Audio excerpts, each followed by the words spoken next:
রাষ্ট্র তৈরি হয় শত্রু সাপেক্ষে, রাষ্ট্র তৈরি হয় আমার বেড়াকে কিভাবে নিরাপদ রাখা যায় সেই সাপেক্ষে, রাষ্ট্র তৈরি হয় স্বাধীনতা, সার্বভৌমত্ব, জাতীয় স্বার্থ, মুক্তির লড়াই, আত্মমর্যাদা সাপেক্ষে।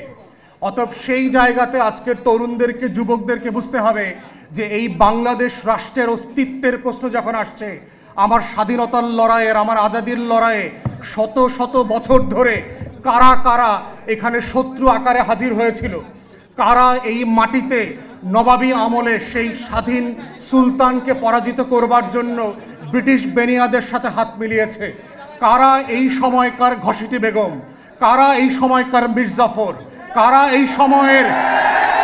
এই সময়ে লেন্দুক দর্জির মতো করে আমার আজাদি দিনে দিনে রাতে রাতে বিক্রি করে দিচ্ছে, কারা চেতনার নামে নামে আজাদি বিক্রি করে দিচ্ছে, কারা জগৎ শেঠ, উমিচাঁদ, রায়দুল্লভ, কৃষ্ণপদ রায় চৌধুরীর মতো সীমান্ত বিক্রি করে দিচ্ছে, আমার দেশ বিক্রি করে দিচ্ছে, আমার স্বার্থ বিক্রি করে দিচ্ছে। তারা রাজনৈতিক দলের মধ্য থেকে আছে, তারা আমলাতন্ত্রের মধ্যে আছে, তারা সশস্ত্র বাহিনীর মধ্যে আছে, তারা আমার প্রত্যেকটা রাষ্ট্রের পরতে পরতে এই লেন্দুক দর্জি আর মির্জাফরদেরকে চেনা হচ্ছে আর গত বছরের গণ অভ্যুত্থানকে বাঁচিয়ে রাখার প্রধানতম শর্ত। অতএব বাংলাদেশের এই সহযোদ্ধা তরুণ এবং যুবকদেরকে বুঝতে হবে, এই রাষ্ট্রটাকে যদি পুনর্গঠন করতে হয়, তরুণদের, যুবকদের স্বপ্ন বাস্তবায়নের রাষ্ট্র করতে হয়, সেই ঘাপটি মারা লেন্দুক দর্জি আর মির্জাফরদেরকে এক্সপোজ করা হচ্ছে আজকের যুব সম্মেলনের প্রধানতম ইস্তেহার হওয়া উচিত বলে আমি মনে করি। এবং এই শত্রু চিহ্নিত করবার জায়গাতে আমরা বারবার যেটা দেখতে পেয়েছি, গণ অভ্যুত্থানের পক্ষের শক্তিরা যারা কাঁধে কাঁধ মিলিয়ে, পাশে পাশ মিলিয়ে স্নাইপারের গুলের মুখে একসাথে শাহাদাত বরণ করেছে, সেই একই রক্তের রঙিন হওয়া মানুষগুলো আজকে ভিন্ন ভিন্ন বক্তব্য দিয়ে একজন আরেকজনকে শত্রুপক্ষ তৈরি করছে। এইটা যদি আমরা বন্ধ না করি, গণ অভ্যুত্থানের পক্ষের শক্তিগুলোর ভিতরে যেভাবে ফাটল ধরানোর চেষ্টা করা হচ্ছে, গণ অভ্যুত্থানের পক্ষের শক্তিগুলোকে একজনকে আরেকজনের পক্ষের বিপক্ষের খলনায়ক বানানোর চেষ্টা করা হচ্ছে, নতুন করে বয়ান তৈরি করবার চেষ্টা করা হচ্ছে, দিল্লির গোলামরাই তৈরি করছে ও আসলে দিল্লির গোলাম।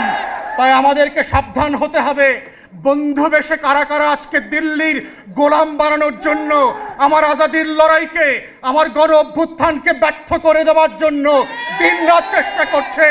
সেই দিল্লির গোলামদেরকে এক্সপোজ করা, সে রাজনৈতিক দলের নেতা হোক, সে আমলাতন্ত্রের মধ্যে হোক, সশস্ত্র বাহিনীতে হোক, গোয়েন্দা সংস্থায় হোক, এই যে নতুন বয়ানের রাজনীতি তৈরি হচ্ছে, যেই রাজনীতির মধ্য দিয়ে গণ অভ্যুত্থানের নায়কদেরকে আজকে খলনায়ক বানানো হচ্ছে, যেন বাংলাদেশ সব লুটপাট করে খেয়ে ফেলছে সমন্বয়করা। এই যে নতুন বয়ান, এই শত্রু তৈরির বয়ান হচ্ছে বাংলাদেশকে আবার আজাদি বিক্রি করে দিয়ে দিল্লির হাতে তুলে দেওয়ার বয়ান। এই বয়ান হচ্ছে এজেন্ডা সেটিং করে 111-এর মতো করে মসনদ পরিবর্তন করবার যেই রাজনীতি, এই রাজনীতি থেকেও আমার তরুণ এবং যুবকদেরকে সাবধান হতে হবে। আমাদের কথায়, আমাদের আচরণে, আমাদের কর্মকাণ্ডের মধ্যে গণ অভ্যুত্থানের পক্ষের শক্তিদের মধ্যে কোনোভাবে যেন ফাটল তৈরি না হয়। আমরা সবাই রাজনৈতিক প্রতিপক্ষ, কিন্তু রাষ্ট্র সাপেক্ষে, দিল্লি সাপেক্ষে, আওয়ামী লীগ সাপেক্ষে আমরা সবাই গণ অভ্যুত্থানের কাতারের সহযোদ্ধা। এই লড়াইতে বিএনপিও লড়াই করেছে, এই লড়াইতে এনসিপিও লড়াই করেছে, এবি পার্টিও করেছে, জামাত শিবিরও করেছে, চরমোনাইও করেছে। তারা কেউ গণ অভ্যুত্থানের শত্রু না। কিন্তু আমরা দেখতে পাচ্ছি দিল্লি এবং কলকাতার বয়ান দিয়ে আজকে গণ অভ্যুত্থানের পক্ষের শক্তিগুলোর মধ্যে যেই বিভাজনের রাজনীতি তৈরি করা হচ্ছে, এই রাজনীতি হচ্ছে দিল্লির রাজনীতি, নায়কদেরকে খলনায়ক বানানোর রাজনীতি, শত্রু সাপেক্ষে বাংলাদেশের স্বার্থ বিক্রির রাজনীতি। অতএব সেই রাজনীতির ব্যাপারে প্রত্যেকটা রাজনৈতিক দল এবং নেতাকে সজাগ সচেতন যেমন থাকতে হবে, তেমনি ভিজিলেন্ট থাকতে হবে।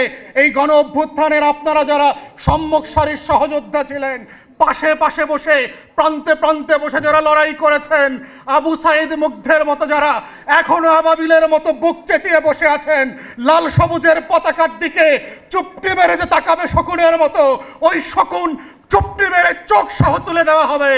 সার্বভৌমত্বের প্রশ্নে, স্বাধীনতার প্রশ্নে, আজাদির প্রশ্নে কোনো কম্প্রোমাইজ হবে না। এটাই হচ্ছে আগামী দিনের নতুন বাংলাদেশের একমাত্র বয়ান, এবং সেই বয়ানের নেতৃত্বে এনসিপি থেকে শুরু করে জাতীয় যুব শক্তি নেতৃত্ব দেবে। আমরা সে একসাথে কাঁধে কাঁধ মিলিয়ে বাংলাদেশ দুই গড়বার রাজনীতি করব, রাষ্ট্র বিনির্মাণ করব, জাতি বিনির্মাণ করব, সে আশাবাদ ব্যক্ত করে আমার বক্তব্য এখানেই শেষ করছি।